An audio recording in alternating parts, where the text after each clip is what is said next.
নমস্কার সবাইকে, বিদ্যুৎ স্টোরি হাউসের 101 নম্বর এপিসোডে তোমাদের সবাইকে স্বাগত জানাচ্ছি। দেখতে দেখতে আমরা 101 নম্বর এপিসোডে পা দিয়ে ফেলেছি।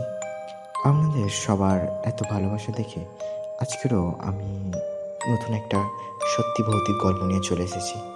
আর অনেকেই গল্প শুনছো কিন্তু চ্যানেলটাকে সাবস্ক্রাইব করছো না, তো প্লিজ চ্যানেলটাকে সাবস্ক্রাইব করে বেল আইকনটা অলে সিলেক্ট করে দাও, এতে এইরকম ভৌতিক গল্পের নোটিফিকেশান সবার আগে তোমাদের ফোনে পৌঁছে যায়।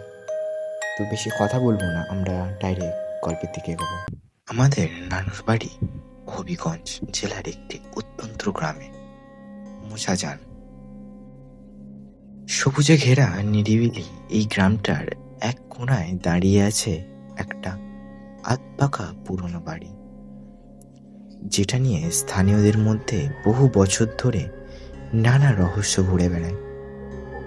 এই বাড়িটি দেখতে খুব সাধারণ, পাশাপাশি দুটো ঘর, সামনে উঠান, পেছনে ঘন ঝোপঝাড়ে ঘেরা একটি পুকুর। কিন্তু এই সাধারণ বাড়িটা নিয়ে লোকজনের বিশ্বাস এখানে কিছু আছে, কিছু অদৃশ্য, কিছু অশুভ। এই বাড়িতে একসময় এক প্রবীণ ধার্মিক ব্যক্তি থাকতেন, তার স্ত্রী সহ। ভদ্রলোক খুব সৎ এবং গ্রামে তার সুনামও ছিল বেশ। ছেলেমেয়েরা শহরে থাকতো, বাবা মা থাকতেন এই গ্রামেই। প্রবীণ ব্যক্তি মারা যাওয়ায় কিছুদিনের মধ্যেই বাড়িতে দেখা যেতে থাকে এক বিশাল সাপ। কিন্তু অদ্ভুতভাবে সাপটি কারো কোনো ক্ষতি করতো না। দিনভর ঘরে এক কোণায় নিশ্চুপ পড়ে থাকতো, আর রাতের বেলা পুরো বাড়ি পাহারা দিত।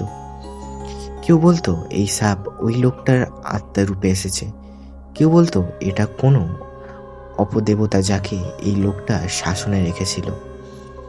একবার তার শহর ফেরত ছেলে বাড়িতে এসে না বুঝতে পেরে সাপটিকে মেরে ফেলে, তার মাথা পর্যন্ত ছিন্ন করে ফেলে। সেদিন থেকেই শুরু হয় অশুভ সব ঘটনা। ছেলেটি ও তার মা দুজনেই অল্প দিনের মধ্যেই মানসিক ভারসাম্য হারিয়ে ফেলে। ডাক্তাররা বলেন ওদের ব্রেন ক্ষতিগ্রস্ত হয়েছে, কিন্তু গ্রামের লোক জানে এটা অন্য কিছু। রাতের বেলা মহিলার আর্তচিৎকার শোনা যেত। আরেক রাতের ঘটনা, কাজের মহিলা বারান্দায় কাজ করছিলেন।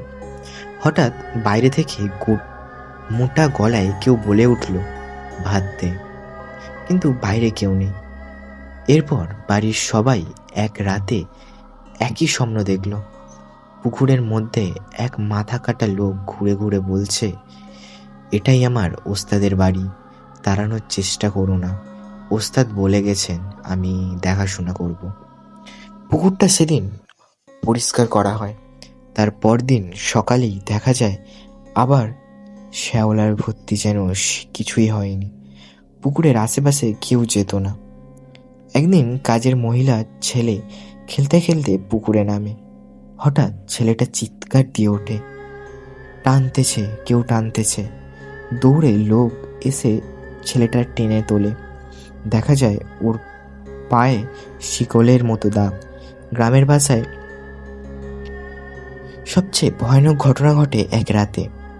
এক ব্যক্তি রাতের বেলায় শর্টকাট নিতে ওই বাড়ির ভেতরে চলে আসে। সে পুকুরের পার হয়ে যখন দুইটা ঘরের মাঝামাঝি আসে, তখন হঠাৎ এক প্রকাণ্ড কালো মানুষ তাকে ঝাঁপিয়ে ধরে। সে পড়ে যায়, গড়াগড়ি খায় মাটিতে, মুখ দিয়ে শব্দ বের হয় না, কেউ তাকে দেখতে পায় না। পরদিন সকালে বাড়ির রান্নাঘরের পাশেই লোকটিকে গড়াগড়ি করতে দেখা যায়, মুখে কোনো কথা নেই।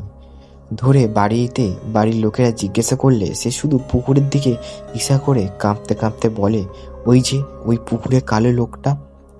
লোকজন ভাবে যে পাগল হয়ে গিয়েছে, কিন্তু ওই রাতে যে রক্ত বমি করে মারা যায় লোকটা।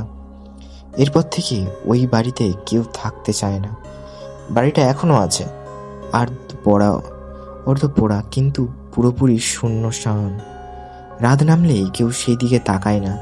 লোকেরা বলে ওইটা এখনো ওস্তাদের বাড়ি, ওর পাহারাদার এখনো ঘুরে বেড়ায় ওই বাড়ির আনাচে কানাচে, বাড়ির চারপাশে। তো বন্ধুরা, আজকের গল্পটা এই অবধি। আশা করি তোমাদের সবার খুব ভালো লেগে থাকবে। যদি ভালো লেগে থাকে একটা কমেন্ট করে গল্পটা লাইক করে যেও। আর আবার ফিরে আসবো নতুন কোনো ভৌতিক গল্প নিয়ে। ততক্ষণের জন্য সবাই সাবধানে থাকো।